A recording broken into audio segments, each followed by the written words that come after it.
he's gonna do something, he goes all out. That progression changed everything because it was further than what anyone else had done. What I really loved was the constant challenge to be my best. He was the first big name established pro to do the YouTube thing. I love this. This is the kind of stuff I live for. Trying to outdo myself from the day before, it was really hard. I got it here, I just can't translate.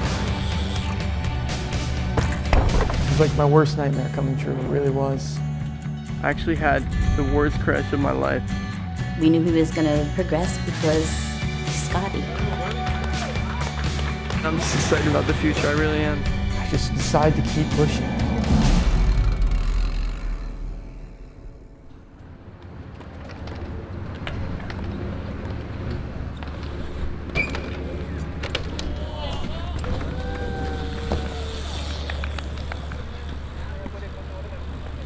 How was that? My name is Scotty Kramer, and I'm from Jackson, New Jersey. I'm really excited to actually be doing this because it's really awesome to take a trip down memory lane. As a kid, I was definitely scared and nervous and shy. He was like one of the most quiet children that I had out of 4. So soft-spoken, so kind. He liked to play, he was a normal kid, he wasn't very competitive at the time. I was someone who lacked a lot of confidence until I got into BMX, and that was kind of where I found myself. You know, we thought it was just because his friends were doing it, it was something that he was gonna try and do. And he just took off with it. See right here, I know it's in the shadow, but that's my name. There's Scotty. When they paved this, that had to have been, 97 or 98. So the first race I had right here on this track, about right there, I had my first fall. I fell and my handlebars pulled down my sweatpants, and I was out there in my like Spider-Man underwear, and I was stuck in the bike, and I had to get somebody to come help me and pull my pants up. So I did just run with the shame, and I kept on racing.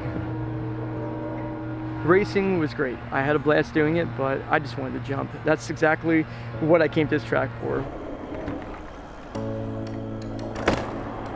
I just wanted to go faster, and I wanted to be able to jump further. I just had all these goals that just came flying at me, and being so overwhelmed but so excited at the same time. At that point, I was hooked. I just wanted to just ride my bike no matter what. I just knew that was it for me. What I really loved about BMX was the constant challenge, and it was me challenging myself to be better, to be my best. I had owned a heating cooling company at the time, and I guess I had a little more of a business sense. Let's put Scotty's passion into a business venture and see if we can make this work. He looked at this building one day and he said, "Donna, come on down here. We're going to open up a skate park." Before you know it, it ended up being the Incline Club.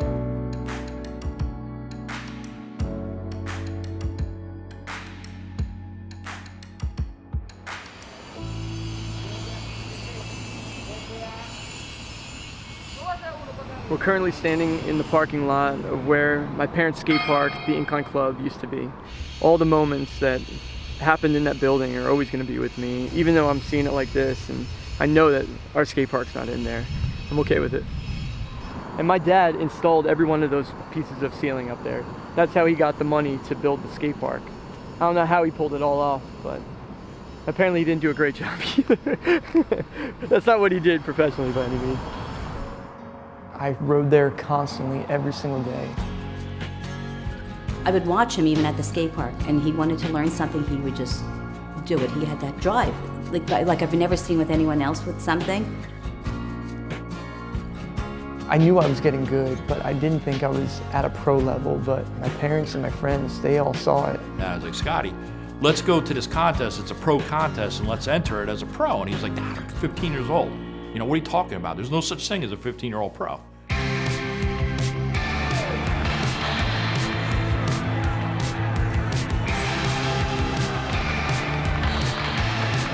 And they're calling off the order on who made the finals. And they're getting all the way down into the top 3. I was like, "Ah, that's all right, man. We had a great time. You know, you didn't make finals, but we had a great time. This was a great experience." And the #1 qualifier, Scotty Kramer. You kidding me?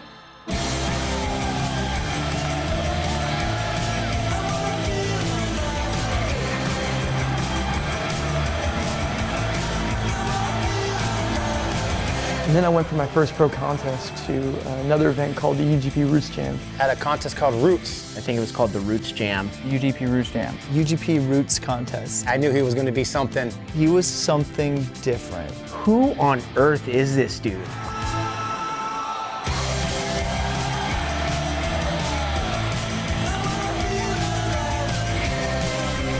I actually won that event, which was unreal.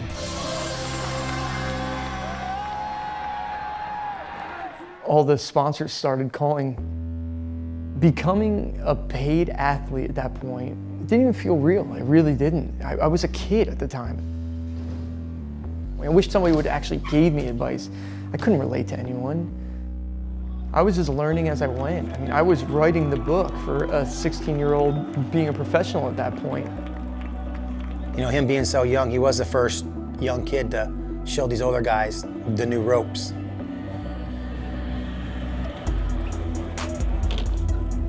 I think that progression changed everything because it was further than what anyone else had done. Now you have all the big name pros kind of trying to play catch up with him.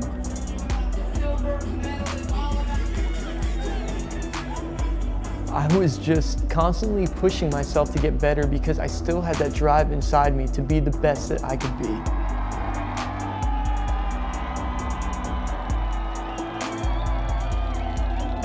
I would just try to do the craziest tricks that I could think of, that I was capable of.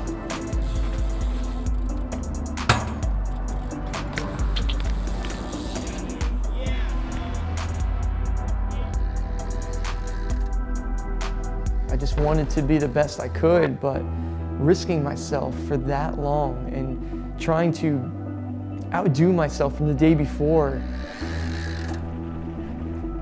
trying to live up to expectations, it was really hard. He had like the big sponsors, he had a lot of pressure behind him, but it was like real pressure. The cameras were always on him. He was always kind of the star of the show.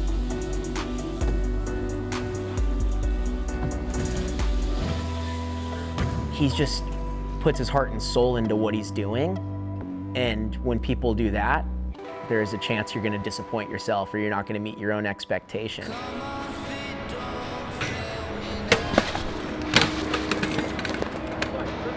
If you're beating on yourself constantly, you can only do that for so long before you start having some issues.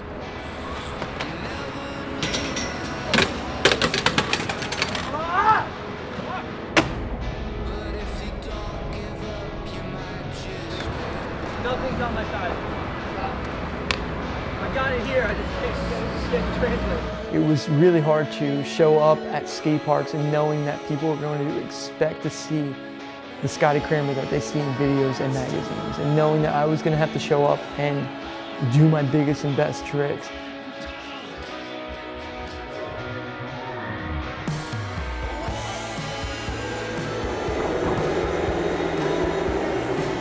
Hard to say what his pressure was like. He never really wore that.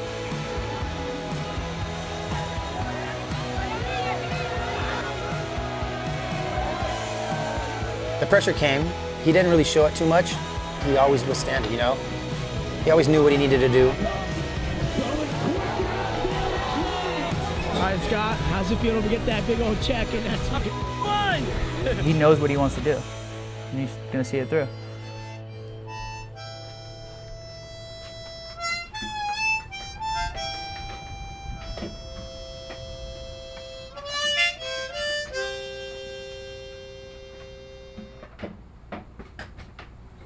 I think we lost Matty. I think he's gone.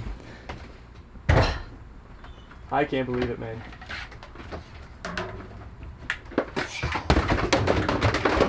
It's crazy to think how important this was to me at the time, and how it was just sitting in the back of the storage container, all the way back there. 2011 champion. That means now, if you want to win this event, you got to throw down a 91.14, and that's what faces Scotty Cranmer. This was a huge one for me, really big deal. I worked my butt off to get this one, and to be honest with you, I wrote myself off at the time, so it was a big mental battle. Cranmer needs the 91.14 to take the Dew Cup lead from Dennis Enerson. I didn't have faith in myself at the time. You know, when I first started that year. Like, I didn't think I was gonna be able to do this. So the fact that I was able to put the effort in and accomplish something and prove to myself that I am good enough and that I am capable, that's what the main thing is. It's not about just this trophy. The big hit, Cranmer. Double tailwhip backflip, 3 seconds.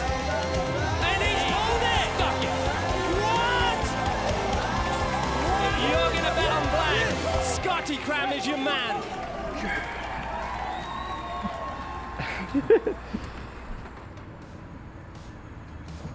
So in 2015, I was a professional rider that was mainly focusing on contests.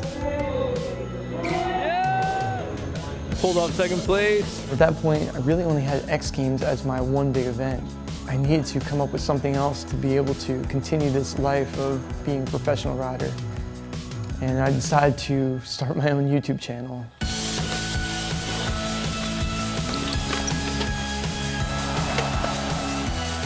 Right away, I just was so intrigued. I got so obsessed with the process. Pete's gonna drive away, and I'm just gonna tail up out of it. He's like, yeah, I'm gonna buy a $2,000 camera, I'm gonna buy a $3,000 computer, I'm getting it all, you know. Scotty doesn't do anything little, you know, he goes full on. Heck yeah, let's try it again. There you go. Yes! I went from doing 1 video a week to 7 videos a week. It was mayhem, but it was so much fun to be able to be busy, to be able to ride my bike nonstop, and to be able to be with my friends telling the stories. We've done it. It completely changed my life. We're just enjoying this whole entire trip. It's been amazing so far. Just having a good time, everything that we're doing every single day. He was the first big name established pro to do the YouTube thing. We're gonna bring you guys along for the ride. We're gonna show you guys all the top runs. He was able to become this new version of himself that was super open and super positive to all these other generations of BMXers. Now we have the opportunity to bring the trick to the world for you guys. You know, something that I think was needed for a lot of those kids, feeling like they're connecting with somebody. Until next time, guys, remember to subscribe to the channel, and thanks for watching. Peace! So today we're here at Long Branch Skate Park. Got my camera out, got the boys here, just gonna have some fun.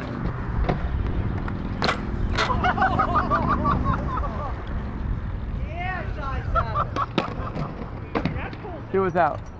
It's like the same. About the same, yeah. Yeah.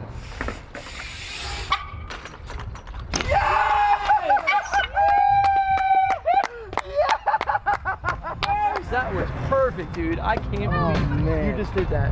See, you could have been me. It takes a hard-working, determined person to have a YouTube channel. He'd go film all day and like ride the contest, and then after the contest he'd be up editing for hours and hours on end. This video is gonna come out tomorrow.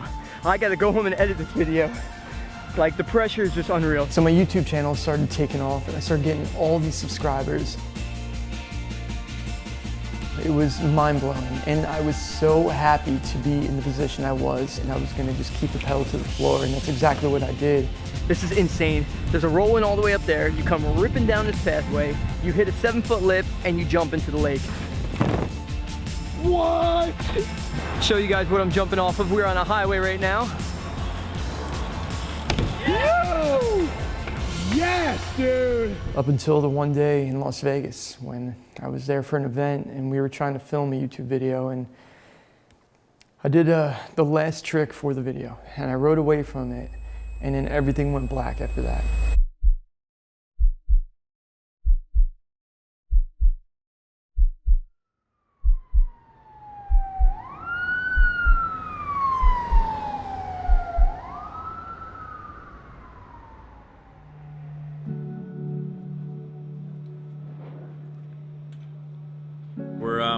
We're still at the hospital in Las Vegas at the trauma center. Luckily, he's at a fantastic hospital. When I got that phone call, I wanted to go straight, drive to Las Vegas to see Scotty. And his dad told me, you don't want to see my son in this condition. And when I heard the father tell me that, I was like, oh shit, it's gotta be bad. He still has a lot ahead of him. He has a problem with his spinal cord, which we're gonna address tomorrow, now that his brain injury has been stabilized. Hello everyone. I'm sorry it's been so long. I actually had the worst crash of my life. I did a double peg on the retaining wall, hopped the double tire, rode across it, did the downside whip, and I almost pulled it, but I slid out. I went back up and I tried it again, and this time I pulled it, but as I pulled it, I went off to the side, and I jumped over this grass pile, and my front wheel went into a hole that I had no idea that was there, so I immediately got shot right to my face. I ended up breaking my neck. I ended up also having 3 brain bleeds. I fractured my skull. What do you think of that video? The doctor told that Scotty is now classified as a quadriplegic. Yes, just heavy stuff. Yeah. Okay. It was like my worst nightmare coming true, it really was. Do you think Tammy will help you good? I think it's just baby steps the whole way. We knew he was gonna progress because he's Scotty. Do you perform better for an audience? I do perform better for an audience. There were times where it was really hard and it was really dark, and I kind of thought that I had no chance of being able to have a normal life again.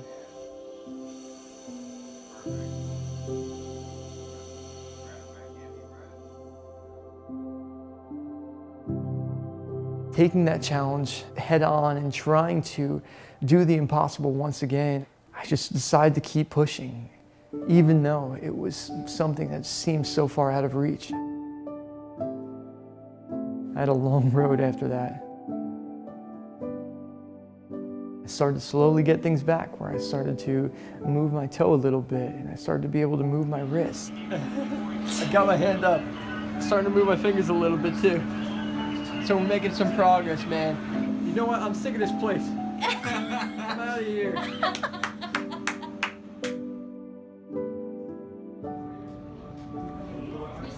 That's excellent.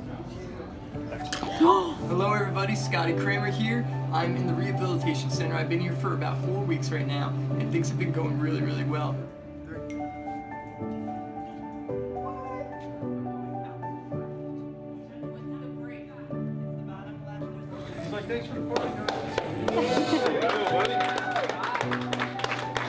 I'm finally going to get my forehead back. I'll take the scar because this is part of the process. It's part of the journey.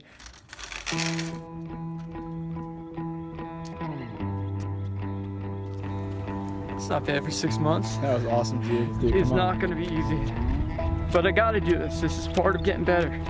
It's pushing myself. You saw the progress, and you saw every time he met the goal, he would push it further. And he'd meet that goal, okay, I'm gonna go further. So for today's video, I'm actually meeting with an old friend. So time to get the old friend out.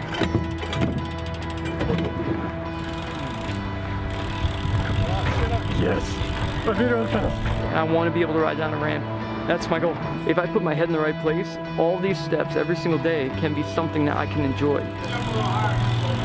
Let's keep on going. Let's see how far we go. So now the goal is to be able to stand up and be able to hold myself. All right, this is good. This is really good. So today I'm gonna go to the skate park. I'm gonna get on my bike and I'm gonna ride down my ramp. For the first time since my accident. I should get my own bike up there, right? I don't know how I'm gonna do that. I don't know. It's weird. Grab on the rail and grab one. The goal is to get up there. It just didn't seem to me that that's the first thing you want to do is get right back on your bike and ride a ramp. But, you know, that's what made him happy. That was his goal. Come on, Scott. You got this, dude. All you, Scott. Come on, dude. And then he did it. Yeah, Scott. Yeah!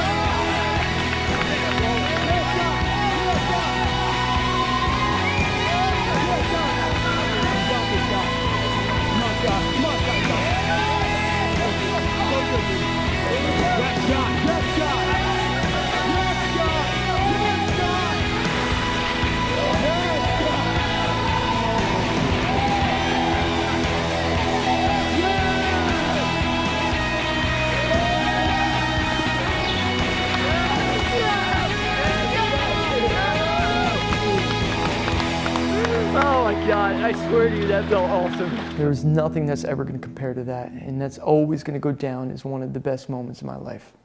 And I just want you guys to know that everything is going to be okay. I'm back on the bike, and I'm just excited about the future. I really am. Seeing him back on a bike and still pushing further and further.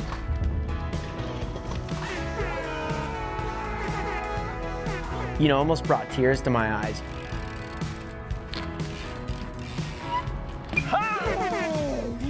Dude, I even did like a... Scotty doesn't give up.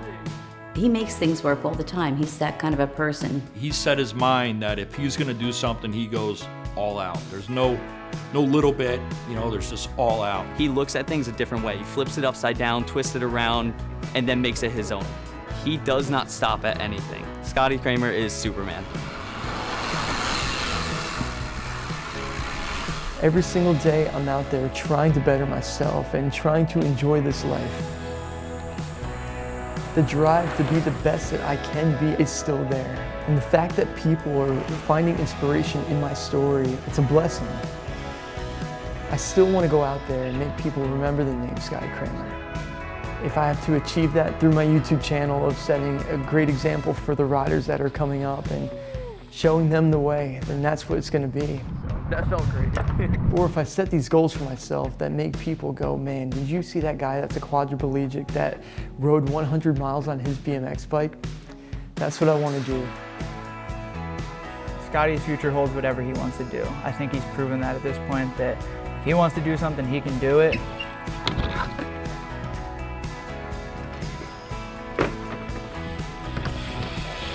I think if you talk to Scotty and find out his goals, that will be what he's going to be doing next.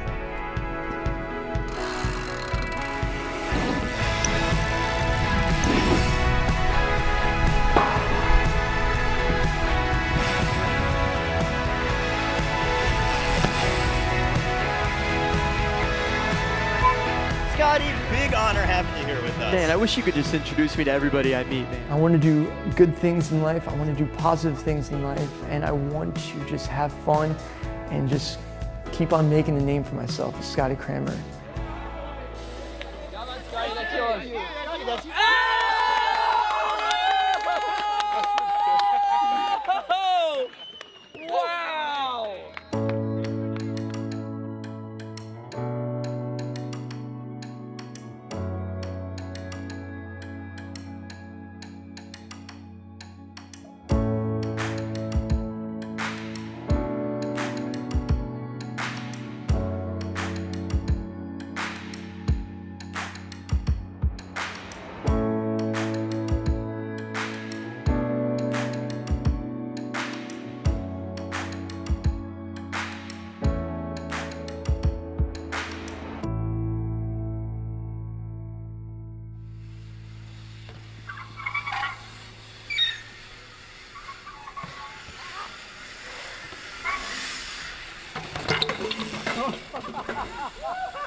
Just like the old days. Just like the old days.